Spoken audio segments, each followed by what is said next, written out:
ഏകദേശം അദ്ദേഹം 2-3 വർഷത്തോളം അദ്ദേഹം മദ്രസ റവാഹിയിൽ പഠിച്ചു. ഇമാം നവവിയുടെ പ്രധാനപ്പെട്ട ഒരു മദ്രസ, ഒരു സ്ഥാപനത്തിലെ വിദ്യാഭ്യാസം എന്ന് പറയുന്നത് ഈ റവാഹിയയിലെ വിദ്യാഭ്യാസം തന്നെയാണ്. അത് ഏകദേശം 19, 20, 21 വയസ്സിലാണ് അദ്ദേഹം അവിടെ പഠിക്കുകയും താമസിക്കുകയും ഒക്കെ ചെയ്തു. ഇമാം നവവി അവിടെ താമസിച്ച വർഷങ്ങളിൽ അദ്ദേഹം കിടന്നുറങ്ങിയിട്ടില്ല എന്നാണ് അദ്ദേഹത്തിന്റെ സഹപാഠികളും അതുപോലെ ശിഷ്യന്മാരൊക്കെ പറയും. കിടന്നുറങ്ങിയിട്ടില്ല. കിടന്നിട്ട് ഉറക്കം വരുമ്പോൾ ചിലപ്പോൾ ചാരി ഇരുന്നായിരിക്കും ഉറങ്ങുക, വായിക്കുമ്പോഴും എഴുതുമ്പോഴായിരിക്കും. അങ്ങനെ ചില സന്ദർഭങ്ങൾ അദ്ദേഹത്തിന്റെ ജീവിതത്തിൽ ഒരു പക്ഷേ നമുക്ക് കേട്ടാൽ അത്ഭുതകരമാണെന്ന് തോന്നുന്ന സംഭവമാണ്. അത് അദ്ദേഹം തന്നെ പറയുന്നത് കാണാൻ കഴിയും. ഞാൻ ആ വർഷങ്ങളിൽ കിടന്ന് എൻ്റെ ശരീരം നിലത്ത് വെച്ചിട്ട് ഞാൻ ഉറങ്ങിയിട്ടില്ല. ചിലപ്പോൾ പുസ്തകങ്ങളിൽ ചാലിയായിരിക്കും അദ്ദേഹം ഉറങ്ങിപ്പോകുന്നത്. പിന്നെ ഉറക്കം വരുമ്പോൾ പിന്നെയും അദ്ദേഹത്തിന്റെ വൈജ്ഞാനികമായ ആ ജോലി തുടരും. അദ്ദേഹത്തെ സന്ദർശിച്ച അദ്ദേഹത്തിന്റെ പിൽക്കാലത്തും അദ്ദേഹത്തിന്റെ വളരെ ചെറിയ മുറിയായിരുന്നു അദ്ദേഹം താമസിച്ചിരുന്നത്. ആ മുറിയിൽ അധികവും പുസ്തകങ്ങളായി.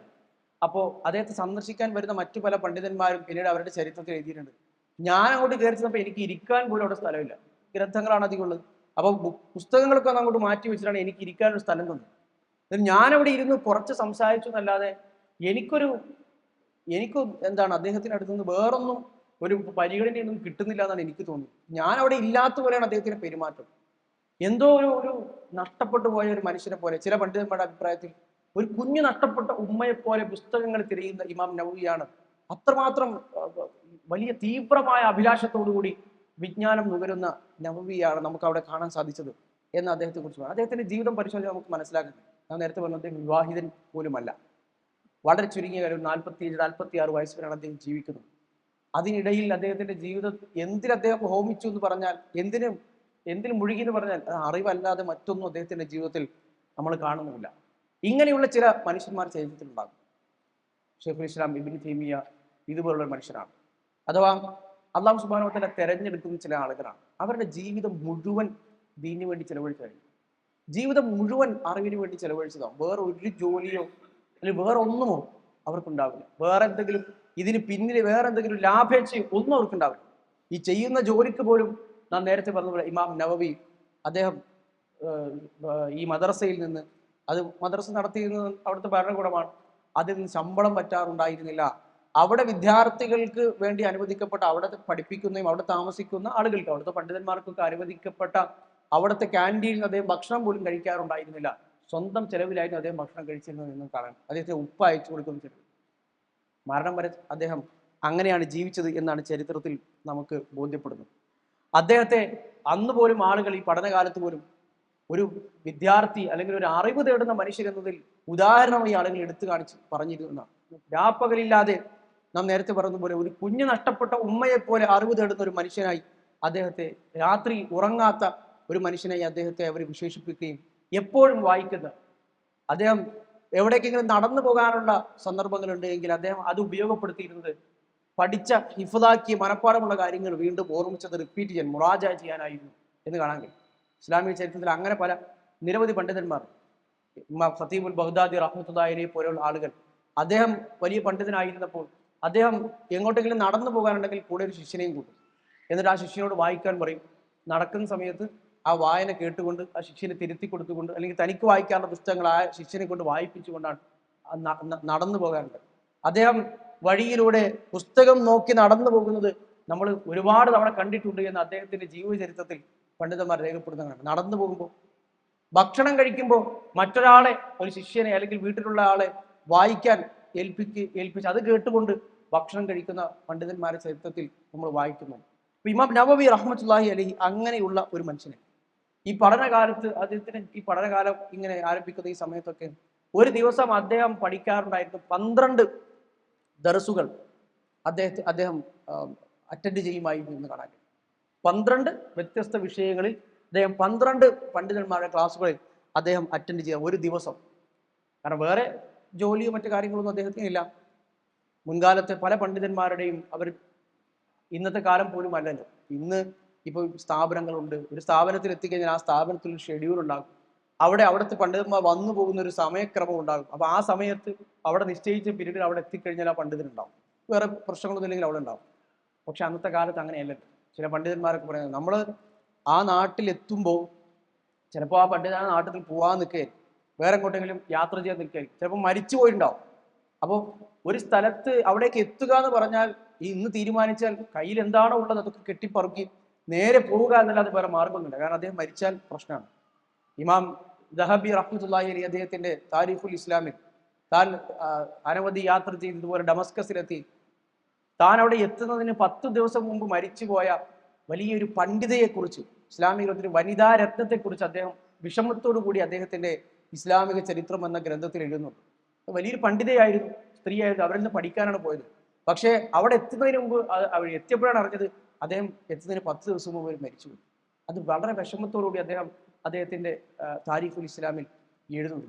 അപ്പൊ അങ്ങനെ അവരിൽ നിന്ന് പഠിക്കുക, ഒരാളെ കിട്ടുക എന്ന് പറയുന്നത് അമൂല്യമാണ്. എല്ലാവരെയും എല്ലാ സമയത്തും കിട്ടിക്കൊള്ളണമെന്നില്ല. ഒരുപക്ഷെ അദ്ദേഹത്തിന്റെ ആയുസ് അത്രത്തോളം അള്ളാഹു നീട്ടിക്കൊടുത്തു എന്ന് വരില്ല. അദ്ദേഹത്തിന് തന്നെ പല ജീവിതത്തിൽ ഇമാം അഹമ്മദിന്റെയൊക്കെ ചരിത്രം പറഞ്ഞ പോലെ ചിലപ്പോൾ പല പരീക്ഷണങ്ങൾ അകപ്പെട്ട് പഠിപ്പിക്കാനുള്ള അവസരം കിട്ടണമെന്നില്ല. അപ്പൊ ഇമാം നവവി ഒന്ന് കഴിഞ്ഞാൽ അടുത്തത് എന്ന നിലക്ക് അദ്ദേഹം ഒരു ദിവസം 12 അധ്യാപകരുടെ അടുക്കൽ 12 വിഷയങ്ങൾ, അതിൽ പല വിഷയങ്ങളും ഉൾപ്പെടും. അത് അദ്ദേഹം പഠിച്ചിരുന്ന പല കിതാബുകൾ, വസീത്ത് എന്ന് പറയുന്ന ഫിഖ്ഹിലെ കിതാബ്, മുഹദ്ദബ്, അതുപോലെ തന്നെ ഇമാം സ്വഹീഹുൽ ബുഖാരിയും സ്വഹീഹ് മുസ്ലിമും കൂടി രണ്ടും കൂടി ക്രോഡീകരിച്ച അൽ ജംഉ ബൈന സ്വഹീഹൈൻ എന്ന് പറയുന്ന അതൊരു ദർസ്, സ്വഹീഹ് മുസ്ലിമിന് പ്രത്യേകം ഒരു ക്ലാസ്, അതുപോലെ തന്നെ അറബി വ്യാകരണം, അറബി ഗ്രാമർ, നഹ്വിൽ അദ്ദേഹം പങ്കെടുക്കാറുണ്ടായിരുന്ന ക്ലാസ്, ലുഗൽ അറബിയ, അറബി ഭാഷയിൽ അദ്ദേഹം പങ്കെടുക്കാറുണ്ടായിരുന്ന ക്ലാസ്, അറബി ഭാഷയുടെ തന്നെ ഫോണറ്റിക്സ് തസ്രീഫിൽ അദ്ദേഹം പങ്കെടുക്കാറുണ്ടായിരുന്ന ക്ലാസ്, അത് മോർഫോളജി അതിൽ പങ്കെടുക്കാറുണ്ടായിരുന്ന ക്ലാസ്, ഓരോ വാക്കും എങ്ങനെയാണ് രൂപപ്പെട്ട് വരുന്നത് നമ്മൾ സാധാരണ കേൾക്കാറുണ്ടല്ലോ, ഫാല ഫാല ഫാലു എന്നൊക്കെ അറബിയിൽ ഇങ്ങനെ കേൾക്കാറുണ്ടല്ലോ. അതിനാണ് ഈ സർഫ് എന്ന് പറയുന്നത്. ഒരു ഒരു ഒരു ധാതു, ഒരു അടിസ്ഥാന വാചകം കിട്ടിക്കുന്നത് ചിലപ്പോൾ 3 അക്ഷരമുള്ളതാണ് അധികവും ഉണ്ടാവുക, ഫ അ ല. അതിൽ നിന്ന് അറബിയിൽ 50-ലധികം വാക്കുകൾ ഉണ്ടാക്കിയെടുക്കാൻ കഴിയും.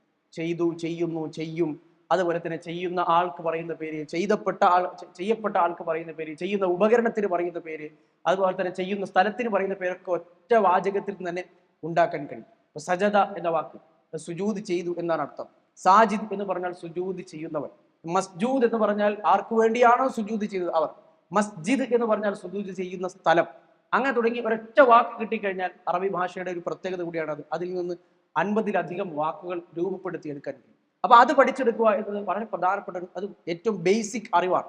നമ്മുടെ ജാമിഅ അൽ ഹിന്ദിലൊക്കെ ചേരുന്ന വിദ്യാർത്ഥികൾ +1 ആദ്യ വർഷങ്ങളിൽ പഠിക്കുന്ന, ഏറ്റവും തുടക്കത്തിൽ പഠിക്കുന്ന ഒന്നാണ്, നമ്മുടെ നാട്ടിൽ ഒക്കെ പഠിക്കുന്ന ഒന്നാണ് ഈ സർഫ് എന്ന് പറയും. നഹ്വ് അറബി ഗ്രാമറാണ്, സർഫ് അറബി മോർഫോളജിയാണ്. ഓരോ വാക്കുകൾ എങ്ങനെയാണ് രൂപപ്പെടുന്നത്, അതിൽ നിന്ന് എങ്ങനെയാണ് പുതിയ വാക്കുകൾ ഉണ്ടാക്കുന്നത്, അതിന്റെ ഒരു നിയമങ്ങൾ എന്തൊക്കെയാണ് എന്നത് പഠിക്കുന്നത്. അപ്പൊ അദ്ദേഹം അതിൽ പഠിച്ചിരുന്നു. അതുപോലെ തന്നെ ഇമാം റാസിയുടെ മുൻതഖബ് എന്ന് പറയുന്ന കിതാബ് അദ്ദേഹം പഠിച്ചിരുന്നു. ഉസൂലുൽ ഫിഖ്ഹിൽ ഇമാം അബൂ ഇസ്ഹാഖ് ഷിറാസി, അദ്ദേഹം വളരെ വലിയ ശാഫിഈ മദ്ഹബിലെ അറിയപ്പെട്ട ഫഖീഹാണ്. അദ്ദേഹത്തിന് ഗ്രന്ഥം പഠിച്ചിരുന്നു. അസ്മാഉൽ റിജാൽ, ഹദീസ് റിപ്പോർട്ടർമാരുടെ വിഷയത്തിലുള്ള അവരുടെ ചരിത്രം പറയുന്ന ഒരു ക്ലാസ് അദ്ദേഹത്തിനുണ്ടായിരുന്നു. ഉസൂലുദ്ദീൻ, അഖീദ പഠിക്കുന്ന, ദീനിന്റെ ഉസൂലുകൾ പഠിക്കുന്ന ഒരു ക്ലാസ്. ഇങ്ങനെ 12ഓളം ക്ലാസ്സുകൾ അദ്ദേഹത്തിന് ഒരു ദിവസം അദ്ദേഹം അറ്റൻഡ് ചെയ്യാറുണ്ടായിരുന്നു, പഠിക്കാറുണ്ടായിരുന്നു, വിഷയങ്ങൾ അദ്ദേഹം പഠിക്കാറുണ്ടായിരുന്നു എന്ന് നമുക്ക് കാണാൻ കഴിയും. അങ്ങനെ വളരെ വ്യവസ്ഥാപിതമായി അദ്ദേഹം കിട്ടുന്ന സമയം മുഴുവൻ ഉപയോഗപ്പെടുത്തി പഠിക്കുന്ന അദ്ദേഹത്തിന്റെ പഠനകാലത്തുണ്ടായ ഒരു രസകരമായ സംഭവം സൂചിപ്പിക്കാം. ഇടക്കാലത്ത് ഒരിക്കൽ അദ്ദേഹത്തിന് തോന്നി, ഞാനിപ്പോൾ ദീനി ഉലൂമുകളാണല്ലോ പഠിച്ചുകൊണ്ടിരിക്കുന്നത്, ഇനി കുറച്ച് മെഡിസിൻ പഠിക്കാം, തിബ്ബ് പഠിക്കാം എന്ന് അദ്ദേഹത്തിന് തോന്നി. തിബ്ബ് പഠിക്കുക എന്ന് പറയുന്നത്, മെഡിസിൻ പഠിക്കുക എന്ന് പറയുന്നത് അത് വളരെ ശ്രേഷ്ഠകരമായ ഒന്നാണ്. ഇമാം ഷാഫിഈ പോലുള്ള ആളുകളൊക്കെ അതിനെക്കുറിച്ച് സൂചിപ്പിക്കുന്നു. ഇമാം ഷാഫിയുടെ തന്നെ വാചകങ്ങൾ പറയുകയാണെങ്കിൽ ഹലാലും ഹറാമും, അത് ദീന് പഠിച്ചാൽ പിന്നെ അടുത്ത പഠിക്കാൻ കഴിയുന്ന ഏറ്റവും കൂടുതൽ ആളുകൾക്ക് ഉപകാരപ്പെടുന്ന ഒരു സംഗതിയാണല്ലോ വൈദ്യം പഠിക്കുക. അപ്പൊ അത് അങ്ങനെയുള്ള വാചകങ്ങളൊക്കെ നമുക്ക് കാണാൻ കഴിയും. പക്ഷേ ഇമാം നവവി റഹ്മത്തുള്ളാഹി അലൈഹിയുടെ ജീവിതത്തിൽ ഈ സംഭവത്തിൽ നമുക്ക് ലഭിക്കുന്ന ഒരു വലിയൊരു പാഠമാണ്. ആ സംഭവം ഇതാണ്. ഇമാം നവവിക്ക് തോന്നി, ഞാൻ ഇനി കുറച്ചു കാലം മെഡിസിൻ പഠിക്കാം, കുറച്ചു കാലം ഒരു തൊബീബാകാൻ, ഒരു തിബ്ബ് പഠിക്കുന്ന, വൈദ്യശാസ്ത്രം പഠിക്കുന്ന ഒരാളെ കുറച്ച് പഠിക്കും. അങ്ങനെ ഇന്നും ചരിത്രത്തിൽ അറിയപ്പെടുന്ന ഒരു 16-17 നൂറ്റാണ്ട് വരെ യൂറോപ്പിൽ പോലും അടിസ്ഥാന ഗ്രന്ഥമായി ഇപ്പോൾ പോലും റഫറൻസായി ഉപയോഗിക്കപ്പെടുന്ന ഇബ്നു സീനയുടെ കാനോൺ ഓഫ് മെഡിസിൻ എന്ന് പറയുന്ന അൽ ഖാനൂൻ ഫി തിബ് എന്ന് പറയുന്ന ഗ്രന്ഥം അദ്ദേഹം വില കൊടുത്ത് വാങ്ങി. അത് ചരിത്രത്തിലെ മെഡിസിനിൽ ഏറ്റവും അറിയപ്പെട്ട ഗ്രന്ഥമാണ് അൽ ഖാനൂൻ ഫി തിബ്. ഇംഗ്ലീഷിൽ ദ കാനോൺ ഓഫ് മെഡിസിൻ എന്ന് പറയും. റഫറൻസായി ഇന്നും വൈദ്യശാസ്ത്ര മേഖലയിൽ ഉപയോഗിക്കപ്പെടുന്ന പഠനങ്ങൾ നടത്തുന്ന ഗ്രന്ഥമാണ്. അപ്പൊ അത് വാങ്ങി അദ്ദേഹം അത് വായിക്കാനും പഠിക്കാനും ഒക്കെ തുടങ്ങി. അതിന്റെ വിവിധ വശങ്ങളൊക്കെ വിശദീകരിച്ചു തരാൻ കഴിയുന്ന ആളുകളെ അന്വേഷിക്കാൻ തുടങ്ങി. പക്ഷെ അദ്ദേഹം പറയാണ്, കുറച്ച് കഴിഞ്ഞപ്പോൾ എൻ്റെ മനസ്സിന് ഭയങ്കര ഇടുക്കം അനുഭവം. വൈദ്യശാസ്ത്രം പഠിക്കും, ഭയങ്കര ഇടുക്കം. ഒരു മുൻപ് ദീനി ഉലൂമുകൾ പഠിച്ചിരുന്നത്ര വിശാലത എൻ്റെ മനസ്സിൽ കിട്ടുന്നില്ല. മനസ്സിൽ എന്തൊക്കെയോ ആരൊക്കെയോ പലതും അടച്ചിട്ടതുപോലെ, ഒരു ഇരുട്ട് പോലെ. പിന്നെ അതെനിക്ക് തുടർന്നു കൊണ്ടുപോകാൻ കഴിയുന്നില്ല. മറ്റ് അറിവുകൾ നേടുന്നതിൽ ഒരു ഉന്മേഷവും മറ്റു കാര്യങ്ങളും ഒന്നും എനിക്ക് കിട്ടുന്നില്ല. അങ്ങനെ ഞാൻ അവസാനം തീരുമാനിച്ചു, ഇത് പഠിക്കാൻ തുടങ്ങിയതിനു ശേഷമാണല്ലോ ഇങ്ങനെ ആയത്. അങ്ങനെ അദ്ദേഹം അത് അവിടെ നിർത്തി. ആ ഖാനൂനുൽ ഫിത്തിബ് എന്ന പുസ്തകം അദ്ദേഹം വിറ്റു. അന്നത്തെ പുസ്തകങ്ങൾ നേരത്തെ സൂചിപ്പിച്ചിട്ടുണ്ടല്ലോ നമ്മൾ, അത് കയ്യെഴുത്ത് പ്രതികളാണ്. അത് ഏറ്റവും നല്ല കയ്യെഴുത്ത് പ്രതികളുള്ള പുസ്തകങ്ങളായിരിക്കും മാർക്കറ്റിൽ ഏറ്റവും കൂടുതൽ വില കൂടിയ പുസ്തകങ്ങൾ. കാരണം കിട്ടാൻ വളരെ പാടായിരിക്കും. ഒരു പുസ്തകത്തിന് ഒരു കോപ്പി ഉണ്ടാകണമെങ്കിൽ ഒരു മനുഷ്യൻ നല്ല ഹത്തുള്ള നല്ല കാലിഗ്രാഫി വരുന്ന ഒരു മനുഷ്യരിരുന്ന് ഫുള്ള പുസ്തകം എഴുതണം. അപ്പോൾ അത് വിറ്റാലും നല്ല പൈസ കിട്ടും. പല ഇസ്ലാമിക ലോകത്തെ പല പണ്ഡിതന്മാരും ഈ ഒരു ജോലി ചെയ്തായിരുന്നു അവരുടെ നിത്യവൃത്തിക്കുള്ള ചെലവിന് വക കണ്ടെത്തിയിരുന്നതെന്ന് നമുക്ക് കാണാൻ കഴിയും. സ്വാഭാവികമായിട്ട് ആ പുസ്തകങ്ങൾ പഠിയും. അപ്പോൾ കോപ്പി വിൽക്കുമ്പോൾ അതിന്റെ പൈസ അയാൾക്ക് കിട്ടുകയും ചെയ്യും. അപ്പോൾ ഇമാം നവവി ആ പുസ്തകം വിൽക്കുകയും ഇമാം നവവി അതിനുശേഷം പറയുന്നത് കാണാൻ കഴിയും. അതിനുശേഷമാണ് എൻ്റെ ഹൃദയത്തിനൊരു വെളിച്ചം വന്നതായി എനിക്ക് മനസ്സിലാക്കാൻ കഴിയും. പിന്നീട് ആ പഴയ ഒരു ഉന്മേഷവും മറ്റു കാര്യങ്ങളും ആദ്യം ഉണ്ടായിരുന്ന ആ ഒരു ഊർജ്ജമൊക്കെ എനിക്ക് തിരിച്ചു കിട്ടിയത് പിന്നെ ആയിരുന്നു എന്നും അദ്ദേഹം പറയുന്ന കാണാൻ. ഈ സംഭവത്തിൽ നിന്ന് നമുക്ക് ലഭിക്കുന്ന ഒരു സുപ്രധാനമായ പാഠമാണ്. ഒന്ന്, ഈ മെഡിസിൻ പഠിക്കുക എന്ന് പറയുന്നത് മോശപ്പെട്ട സംഗതിയാണ് എന്നതുകൊണ്ടല്ല ഇങ്ങനെ ഉണ്ടാകും. അത് പഠിക്കേണ്ട ആളുകളുണ്ടാവും. അതിനുവേണ്ടി ഒരാൾ സമയം ചെലവഴിച്ചാൽ മുസ്ലിം ഉമ്മത്തിന് മൊത്തം ഉപകാരപ്പെടുന്ന, മുസ്ലിം ഉമ്മത്തിന് ഒരു ഫർദ് കിഫായ തന്നെയാണല്ലോ സമൂഹത്തിൽ എഞ്ചിനീയർ ഉണ്ടാവുക, ഡോക്ടർ ഉണ്ടാവുക. ആ സമൂഹത്തിന്റെ പുരോഗതിക്ക് വേണ്ട എന്തൊക്കെ ജോലികളുണ്ടോ അതിനൊക്കെ ആളുകൾ ഉണ്ടാവുക എന്ന് പറയുന്നത് മുസ്ലിം സമൂഹത്തിന്റെ നിർബന്ധ ബാധ്യതയാണ്. സമൂഹത്തിൽ ഒരാളെങ്കിലും ഉണ്ടായിരിക്കണം. കാരണം ഇല്ലെങ്കിൽ മറ്റുള്ള ആളുകളെ അതിനെ ആശ്രയിക്കേണ്ടി വരും. ഇസ്ലാമിൽ തന്നെ പല നിയമങ്ങളും അടിസ്ഥാനപ്പെടുത്തിയിരിക്കുന്നത് വിശ്വസ്തനായ ഒരു മുസ്ലിം ഡോക്ടർ സാക്ഷ്യപ്പെടുത്തണം എന്നുള്ളതാണ്. അപ്പൊ അതിൽ തന്നെ മനസ്സിലാക്കാം, സമൂഹത്തിൽ ചുരുങ്ങിയത് ഏറ്റവും ചുരുങ്ങിയ ഒരാളെങ്കിലും, സമൂഹത്തിന്റെ നിർബന്ധ ബാധ്യതയാണ് ഒരാളെങ്കിലും ഡോക്ടർ ആയിരിക്കുക. കാരണം മുസ്ലിങ്ങൾക്ക് വരുമ്പോൾ പ്രത്യേകിച്ച് സ്ത്രീകൾക്കുള്ള ഡോക്ടർമാർ അതുണ്ടാകണം. അത് മുസ്ലിം സമൂഹത്തിന്റെ ബാധ്യതയാണ്. കാരണം സ്ത്രീകൾ ഇന്നത്തെ കാലത്ത് മുസ്ലിം സ്ത്രീകൾക്കുള്ള ഡോക്ടർമാരെ അന്വേഷിച്ച ആളുകൾ പരക്കമായി കാണാൻ കഴിയും. ഒരുപാട് MBBS ബിരുദധാരികളൊക്കെ ഉണ്ടെങ്കിലും ഇപ്പോഴും പല ആളുകളും ഒരു കൃത്യമായ ജീവിതത്തിൽ തഖ്വയൊക്കെയുള്ള നല്ല ദീനീ ബോധമുള്ള അള്ളാഹുവിനെ പേടിയുള്ള നല്ല ഡോക്ടർമാരെ തിരയുക എന്ന് എല്ലാ കാലത്തും കൊണ്ട് തന്നെ അപൂർവം തന്നെയാണല്ലോ. അപ്പോൾ അത് മുസ്ലിം സമൂഹത്തിന്റെ ബാധ്യത തന്നെയാണ്. പക്ഷേ നമ്മൾ ഇതിൽ നിന്ന് നമുക്ക് ലഭിക്കുന്ന ഏറ്റവും പ്രധാനപ്പെട്ട പാഠം, ഏറ്റവും ഉന്നതമായ ചില കാര്യങ്ങൾ ചെയ്യുന്ന ആളുകളെ, അല്ലെങ്കിൽ തങ്ങളുടേതായ ഫീൽഡിൽ നിൽക്കുന്ന ആളുകളെ ഒരിക്കലും നമ്മൾ മറ്റൊരു ഫീൽഡിലേക്ക് പറിച്ചു നടക്കാൻ ശ്രമിക്കരുത് എന്നുള്ളതാണ്. പ്രത്യേകിച്ച് ദീനി ഫീൽഡിൽ നിൽക്കുന്ന ഒരു മനുഷ്യൻ, അയാൾ ദീനി ഫീൽഡ് നല്ല ബുദ്ധിയും നല്ല കാര്യങ്ങളും ഒക്കെ നിൽക്കുന്നു, അതിന് അയാൾക്ക് ശേഷിയുണ്ട്, അയാൾക്ക് ഒരുപാട് മുന്നോട്ട് പോകാൻ കഴിയും, നല്ല ഹിഫ്ദുണ്ട്, കാര്യങ്ങൾ മനസ്സിലാക്കാനുള്ള പണ്ഡിതന്മാരുടെ കിതാബുകൾ വായിച്ചാൽ തിരിയുന്ന ആളാണ്, ഇസ്ലാമിക ഫിഖ്ഹിന്റെ അടിസ്ഥാനങ്ങളൊക്കെ പഠിക്കാൻ അതിനൊക്കെയുള്ള ശേഷിയുള്ള, അല്ലെങ്കിൽ ആ രംഗത്ത് മുന്നോട്ട് പോയിക്കുന്ന ആളാണ്. അയാളെ സംബന്ധിച്ചിടത്തോളം ഈ വൈദ്യശാസ്ത്രം പഠിക്കുക എന്നുള്ളത് നിർബന്ധമല്ല എന്നത് മാത്രമല്ല ഒരാവശ്യവുമാണെന്ന് നമുക്ക് പറയാൻ കഴിയില്ല. വേണമെങ്കിൽ പഠിച്ചാൽ നല്ലത് എന്ന് നമുക്ക് പറയാൻ കഴിയും. ആവശ്യമോ അത്യാവശ്യമോ അല്ല, കാരണം വേറെ ആളുകളുണ്ട്. അപ്പോൾ ഇന്നും ആളുകൾക്കിടയിലുള്ള കുറെ തെറ്റിദ്ധാരണകളിൽ ഒന്നാണ് എല്ലാം കൂടി ജമ്പ് ചെയ്ത ആളുകളെ, എല്ലാം കൂടി ഒരുമിച്ചുള്ള ആളുകളെ വേണം. ഹാഫിദും ആകണം, ഡോക്ടറും ആകണം, ആലിമും ആകണം, ഡോക്ടറും ആകണം. അത് തെറ്റാണെന്നല്ല ഞാൻ പറയുന്നത്. ഇപ്പോൾ ഉദാഹരണത്തിന് സൂചിപ്പിക്കുകയാണെങ്കിൽ ഹിഫ്ദ് പഠിക്കുക എന്ന് പറയുന്നത് വലിയൊരു ജോലിയാണ്. ഹിഫ്ദ് പഠിക്കുക, ഖുർആൻ ഹിഫ്ദാക്കുക എന്ന് പറയുന്നത് വലിയൊരു ഉത്തരവാദിത്തമാണ്. ഹിഫ്ദാക്കി കഴിഞ്ഞാൽ പിന്നെ ആ മേഖലയിൽ തന്നെ തുടർന്നില്ല എങ്കിൽ തീർച്ചയായും നഷ്ടപ്പെട്ടു പോകുന്ന ഒന്നുമാണ്. അപ്പൊ ഇന്ന് ചില രക്ഷിതാക്കൾ, ഞാൻ ഏതെങ്കിലും ഒരാളെയോ അല്ലെങ്കിൽ ഏതെങ്കിലും പ്രത്യേക ആളുകളെയോ ലക്ഷ്യം വെച്ച് പറയുന്നതേ അല്ല, അങ്ങനെ തെറ്റിദ്ധരിക്കരുത്. പക്ഷെ ഇന്ന് ചില അവർക്കുള്ളൊരു ചില എൻ്റെ മകൻ ഹാഫിദാകണം, എന്നിട്ട് പിന്നെ ആ രക്ഷിതാവിന്റെ ഉദ്ദേശം എന്ന് പറഞ്ഞാൽ മകനെ ഡോക്ടറോ എഞ്ചിനീയറോ ഒക്കെ ആക്കുക എന്നുള്ളതാണ്. അതിൽ വളരെ ചുരുങ്ങിയ ജീവിതത്തിലെ അനുഭവ പരിചയമുള്ള നിങ്ങളെക്കാളൊക്കെ പ്രായം കുറഞ്ഞ ആളെന്നുള്ള നിലയിലും എനിക്ക് പറയാനുള്ളത്, എൻ്റെ ജീവിതത്തിൽ നിന്ന് എനിക്ക് മനസ്സിലായ സംഗതി, ഒരിക്കലും അങ്ങനെ ചെയ്യരുത് എന്നുള്ളതാണ്. കാരണം അത് ആ കുട്ടിയോട് ചെയ്യുന്ന ദ്രോഹമാണ്. കാരണം ആ കുട്ടിയെ നമ്മൾ ഹിഫ്ദ് പഠിപ്പിക്കും, ഖുർആൻ മൊത്തം ഹിഫ്ദാക്കും. എന്നിട്ട് ആ കുട്ടിയെ നമ്മൾ എന്ത് ചെയ്യുന്നു, 10ാം ക്ലാസ് കഴിഞ്ഞിട്ട് നമ്മുടെ ഒരു ലക്ഷ്യം, മാതാപിതാക്കളുടെ സ്വപ്നം എന്ന് പറഞ്ഞാൽ ആ കുട്ടി വേറെ ഏതെങ്കിലും ഫീൽഡിലേക്ക്, ഒരു ഭൗതികമായ ഫീൽഡിലേക്ക് പോവുക എന്നായിരിക്കും. ആ കുട്ടി ആ ഭൗതികമായ ഫീൽഡിലേക്ക് പോയി കഴിഞ്ഞാൽ സ്വാഭാവികമായിട്ട് ഒരു ഡോക്ടറുടെ ഫീൽഡിലേക്ക് പോയി ഹിഫ്ദ് സംരക്ഷിക്കുക എന്ന് പറയുന്നത് വലിയൊരു പണിയാണ്. ഹിഫ്ദ് ആ കുട്ടി സംരക്ഷിക്കുക എന്ന് പറയുന്നത് വളരെ വലിയ ഉത്തരവാദിത്തമാണ്. അപ്പോൾ ആ കുട്ടിയുടെ ഹിഫ്ദ് മറന്നു പോകാനുള്ള കാരണക്കാരൻ ആ രക്ഷിതാക്കൾ തന്നെയായി മാറും. ഒരു ഡോക്ടർ ഹാഫിദാണ് നിർബന്ധമില്ലല്ലോ. വേണമെങ്കിൽ നമുക്ക് ഹിഫ്ദ് പഠിക്കാം. പരമാവധി ആ കുട്ടിക്ക് പഠിക്കാൻ എത്ര പഠിച്ചോട്ടെ. ആ പഠിച്ചിട്ട് മറക്കുന്ന ഒരു അവസ്ഥ ആ കുട്ടിക്ക് തന്നെ ഉണ്ടാകും. എന്തുകൊണ്ടാണ്?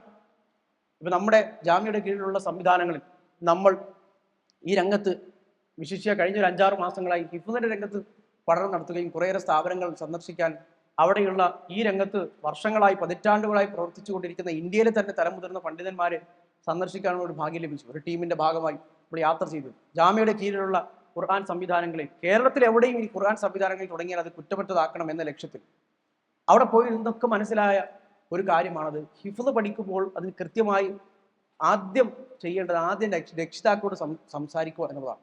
അതുകൊണ്ട് തന്നെ നമ്മുടെ ഇനി വരാൻ പോകുന്ന ഇന്റർവ്യൂവിലൊക്കെയും ഹിഫ്ദിനുള്ള ഇന്റർവ്യൂവിലുമൊക്കെ നമ്മൾ ആദ്യം കണ്ടിട്ടുള്ളത് രക്ഷിതാക്കൾക്കുള്ള ഒരു കൗൺസിലിംഗ് സെഷനാണ്. നിങ്ങൾ എന്താണ് ഉദ്ദേശിക്കുന്നത്? കാരണം ഒരു പരിധിവരെ ആ രക്ഷിതാവിന്റെ ഒരു ഇതനുസരിച്ചാണല്ലോ കുട്ടി ആ ചെറിയ പ്രായത്തിൽ പോവുക. നിങ്ങൾ എന്താണ് ഉദ്ദേശിക്കുന്നത്? നിങ്ങൾ ഭൗതികമായ മറ്റെന്തെങ്കിലും ഇതിലാണ് ഉദ്ദേശിക്കുന്നതെങ്കിൽ ദയവ് ചെയ്ത് ഫീൽഡിലേക്ക് വിടരുത്.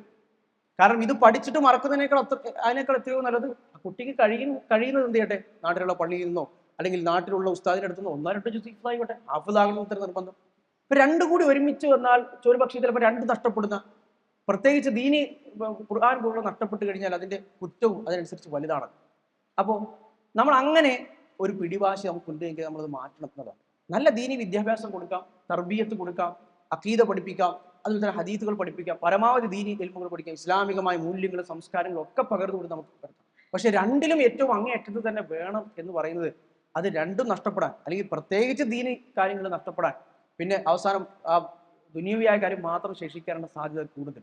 അപ്പോൾ അതുകൊണ്ട് ഇതിന് അപവാദമായ നല്ല നല്ല ആളുകളൊക്കെ ഉണ്ടാകാം. ഞാൻ പൊതുവായ ഒരു കാര്യം സൂചിപ്പിക്കുന്നത്. അപ്പോൾ ഇമാം നവവി റഹ്മത്തുള്ളാഹിയുടെ ജീവിതത്തിൽ നമുക്ക് കിട്ടുന്ന വലിയൊരു പാഠമാണ്.